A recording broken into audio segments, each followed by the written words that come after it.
વડોદરાની વાત કરીએ। વડોદરામાં વોર્ડ નંબર 14માં હોબાળો થયો। ભાજપ અને કોંગ્રેસના કાર્યકરો વચ્ચે બબાલ થઈ। કોંગ્રેસ ઉમેદવાર નીલમ શ્રીવાસ્તવ સાથે હાથાપાઈ થઈ। વાડી ટાવર પાસે બંને પક્ષો વચ્ચે ઘર્ષણ થયું હતું। પોલીસ અધિકારીઓએ મામલો થાળે પાડ્યો છે। તો વાડી ટાવર પાસે બંને પક્ષો વચ્ચે ઘર્ષણ થયું। પોલીસ અધિકારીઓએ પહોંચીને મામલો થાળે પાડ્યો હતો। વડોદરામાં વોર્ડ નંબર 14માં હોબાળો થયો હતો।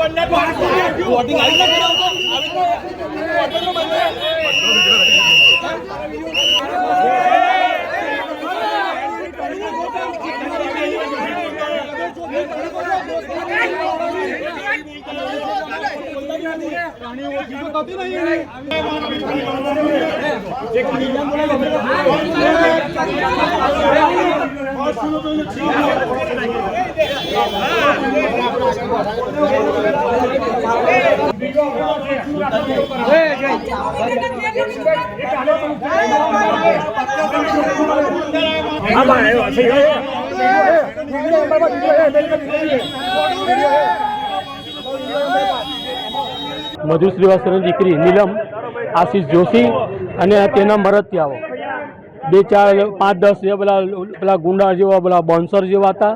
એ આવીને સીધે અમારા બૂથના બેઠેલા માણસોને ગારાગારી કરવા માંડ્યા। લુખાઓ અહીંથી ચાલવા માંડ્યો, હવે ઉતારી લેજો, નહીં તો ભાઈ 28 તારીખે તમે દેખાવો નહીં, અમે બદલો લઈશું, આમ કરી એમ કરીને જેમ તેમ વર્તન કર્યું, ગારાગારી કરી। અમારા ઉમેદવાર દીપિકાબેન પટણીનો નીલમબેને ફેટ જાળીને એમનું કાર્ડ ફાડી નાખ્યું અને એમની પર હુમલો કરવાનો પ્રયત્ન કર્યો। કે અમારા છોકરાઓ એ ગાડી એમનો બચાવ કરી ને એમને ખેંચી લીધા અને બીજા માણસોને બોલી દીધા। એ ગાડી ગુંડાઓ છે।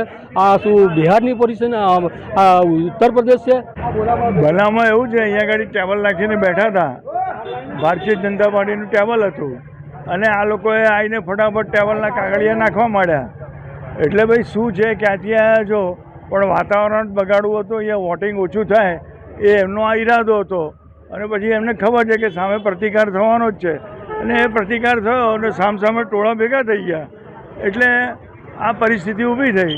અને એ મધુ શ્રીવાસ્તવની દીકરી, એનો છોકરો, એની ગેંગ, આખી ગેંગસ્ટર આવ્યા હતા બધા।